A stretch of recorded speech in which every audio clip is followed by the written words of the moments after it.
warahmatullahi wabarakatuh. Perkenalkan, nama saya Alvin Zakirana Radisti dari SD Islam Azhar 40 Cilegon. Para dewan juri yang saya hormati, hai teman-teman, apa kabar kalian? Aku harap kalian semua baik-baik saja. Jangan lupa bahagia ya. Kalian tahu Situ Rawa Arum enggak? Situ Rawa Arum adalah sebuah danau. Kalian tahu asal-usulnya enggak? Hah? Belum? Ya sudah, hari ini aku akan menceritakan legenda Situ Rawa Arum, Ki Ageng Ireng dan Desa Tegalega, karya Ahdi Zukruf Amri, MPD. Ada penulisnya. Izin ya Pak. Di ujung barat Pulau Jawa, di mana samudra membentang luas, biur-biur ombak mendengung menyapa karang.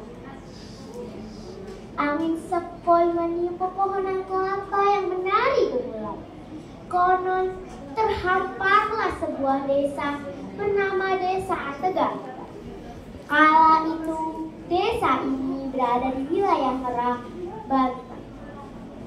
Desa Tegalega berada di daerah pesisir. Jadi di sana mayoritas penduduknya bermata pencaharian sebagai nelayan.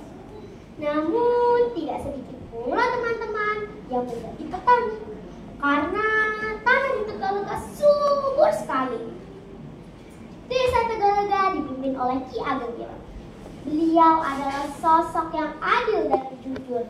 Di bawah kekuasaannya, Desa Tegalega berkembang pesat. Namun, langit cerah di atas Desa Tegalega mendadak mendung. Angin bertiup kencang membawa aroma laut yang asing. Di tengah keheningan pagi, gemuruhnya menggelar. Gempa bumi, selamatkan diri! Teriak warga panik, berhamburan keluar rumah. Ada apa ini? Tanya seorang warga dengan wajah panik. Tanda-tanda bencana, kata Ki Ageng Ireng. Gunung Krakatau akan meletus. Kabar itu bagaikan petir di kala itu. Gunung Krakatau yang selama 2 abad terdiam mendadak akan meletus. Bagaimana dengan nasib kita? Tanya seorang ibu. Percayalah, Allah akan selalu melindungi kita, asalkan kita tetap bersatu dan saling membantu. Tradisi tolak balakur digelar, garam disebarkan ke udara. Allahu Akbar, Allahu Akbar. Garam disebarkan, azan dikumandangkan, doa dipanjatkan. Namun Gunung Krakatau menimbulkan asap yang lebih tebal ke angkasa, bagaikan raksasa yang tak terelak. Ki Ageng Ireng datang, Ki Ageng Ireng datang! Teriak seorang anak kecil memecah kerumunan warga. Ki Ageng Ireng datang dengan jubah hitamnya yang berkibar. Tongkatnya menopang tubuhnya yang kokoh. Dia dengan lantang membawa pesan yang menggetarkan hati. Masyarakat Tegalega, jauhilah daerah pesisir. Tamu tak diundang akan datang.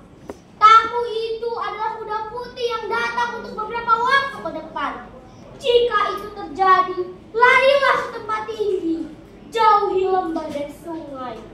Persiapkan bekal darurat, air, obat-obatan, baju dan makanan yang cukup untuk beberapa bulan ke depan. Percayalah, alam sudah menunjukkan tanda-tandanya. Hewan-hewan liar berhamburan ke tempat tinggi.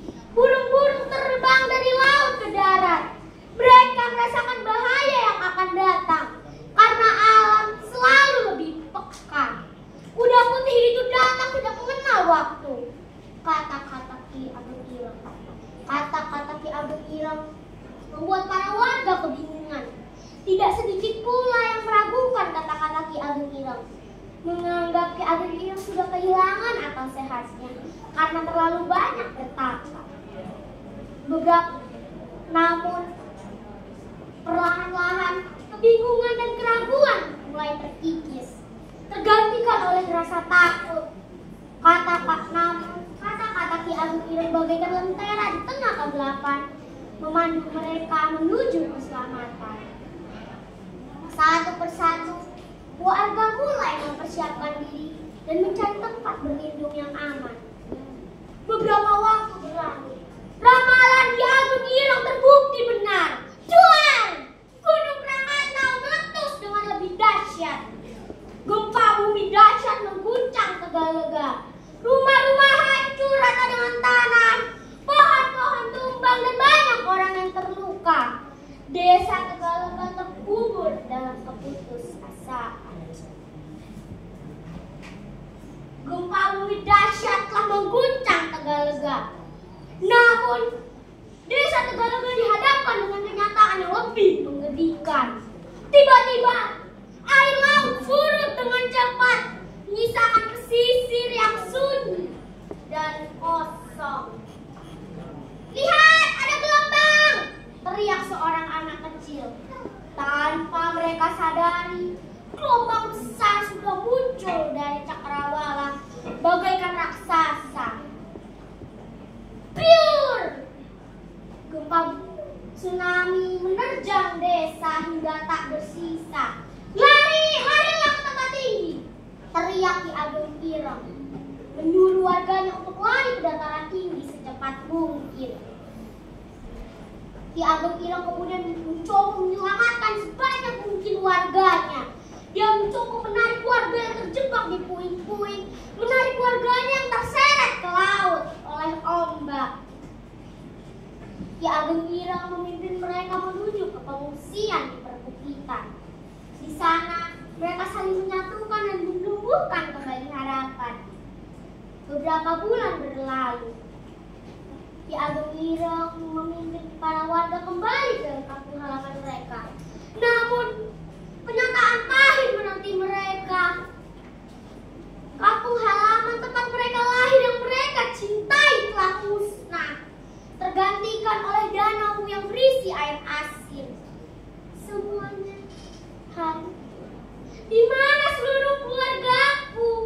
Di mana rumahku? Isak seorang anak yang kehilangan seluruh keluarga dan tempat tinggalnya. Saudara-saudaraku, kita tidak boleh larut dalam kesedihan.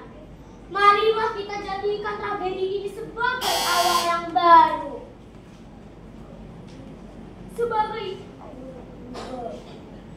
Kemudian Ki Ageng Ireng menyuruh para warga untuk menetap di tepi danau tersebut, mengharap danau tersebut bisa surut. Namun, itu tidak pernah terjadi, melainkan danau air asin itu berubah menjadi air tawar karena terisi air hujan terus-menerus. Ki Ageng Ireng melihat bunga teratai putih mulai bermekaran. Aromanya menenangkan jiwa. Ki Ageng Ireng kemudian menamai danau itu Situ Rawa Arum, danau kecil yang berbau harum. Situ Rawa Arum telah menjadi legenda, diwariskan dari generasi ke generasi. Setiap kesulitan selalu ada secercah harapan yang menanti untuk dipetik. Kata-kata Ki Ageng Ireng terus menggema di hati para rakyatnya. Kini, Situ Rawa Arum dengan wanginya yang harum telah menjadi simbol nyata dari pesan